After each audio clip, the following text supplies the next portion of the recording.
ازيكم عاملين ايه؟ هنعمل مع بعض النهارده مكرونه بالبشاميل بس بطريقه جديده وتكه جديده هتحولك طعمها خالص، هتغيرلك طعمها نهائي مش زي اللي جربتيها قبل كده. في كلها يعني كل مقاديرها هتخليها لك خطيره وهتقلبلك الطعم في حته تانية خالص. ايه اللي انا بعمل فيه ده؟ دي فراخ كنتاكي فاضلين، كنا عاملين كنتاكي امبارح وفضلوا حبه، هنعمل بيهم النهاردة بدل الفراخ اللي هي تبقى نجرسكو يعني، وبدل اللحمة المفرومة عشان تبقى ايه بشاميل وكده. فهنحشي المكرونة بتاعتي ايه النهاردة؟ هنحشيلها كنتاكي، يعني المكرونة بتاعتي في مكرونة متكنتكة النهاردة، مكرونة بطعم كنتاكي. انا جبت الباقي عندي وبدأت افصص فيه كده وحطيت فيه عشان اقلبها تبقى سهلة عليا تقليبها مع المكرونة زي ما انتم شايفين كده. دي الكمية بتاعتي، مش هعمل فيها اي حاجة نهائي، هو انا فصصتها وحطيتها في الطبق كده وخلاص حبيبي. ودي المكرونة بتاعتي اللي انا هستخدمها النهاردة، دي كيلو ونص مكرونة. مش عارفة الشاشة انا عملت كده ليه بس تمام يعني.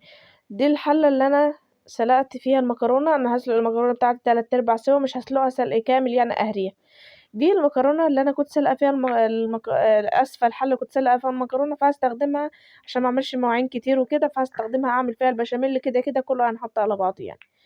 انا البشاميل بتاعي بحطه بالنظريه كده، مش بستخدم معايير. بس هما بيقولوا ان لتر اللبن بياخدوا 5 معالق سمنه و5 معالق دقيق، معرفش اذا كان صح ولا لا. انا وحطيت شويه سمنه وقدهم شويه دقيق وبدات الفهم كويس مع بعض اهوت، احس ان ريحه الدقيق طلعت من السمنه، اسفه من السخونيه بتاعتها وتقدية السمنه. هبدا انزل عليها باللبن بتاعي واحده واحده اهو بقلبها ولازم الدقيق يلف معاكي في السمنه كده، ما يبقاش السمنه اكتر من الدقيق ولا الدقيق يبقى مكتل كده يبقى اكتر من السمنه، تمام. وبدات انزل عليها باللبن بتاعي شويه بشويه، وبعد كده هكمل بميه. مش شرط البشاميل بتاعك كله يبقى لبن، ممكن تستخدمي له ميه، ممكن تستخدمي له مرقه، تمام. هنا بحط الحياء بتاعي بقى اللي هو الملح والفلفل، لو عندي جوز الطيب كنت حطيت بس ما كانش عندي، انت حط رشه جوز الطيب بتخلي ريحه البشاميل حلوه يعني، بتديله تيست حلو. وبدات بقى ايدي دايما في البشاميل، ما بشيلش ايدي من البشاميل عشان الارضيه بتاعه الحله ما تنحرقش، بايدي على طول فيه بزود الميه كل ما بحس ان القوام بتاعي زاد تخن قوي فبزود الميه.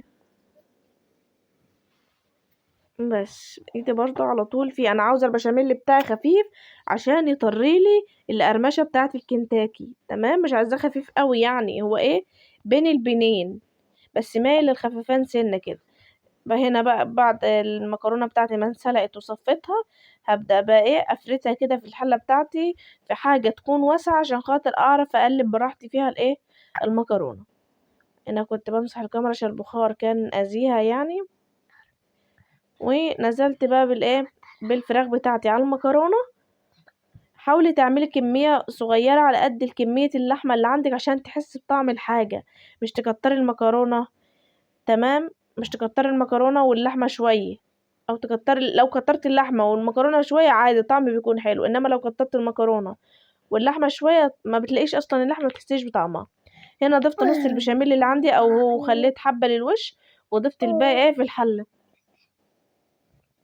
وبدات اقلب كله مع بعضه، الفراخ مع المكرونه مع البشاميل بتاعي. عايزه تضيفي في الوقت ده جبنه ضيفي، عايزه تضيفي لانشون ضيفي، عايزه تضيفي سجق كمان على الحشوه ضيفي انت. بص الحشوه دي بتاعتك العبي بيها براحتك. هنا بقى جبت الصينيه بتاعتي اللي هحط فيها الخليط اللي انا عملته وابدا اساوي فيه، وبعدين تدخليه الفرن على درجه حراره هاديه من تحت كله يتشرب، وبعد كده تعلي النار من فوق تديله وش بتاعه، تمام. انا هحطها على البوتاجاز، سويتها على البوتاجاز والله من فوق، وبعد كده دخلتها الفرن خدت وش بس.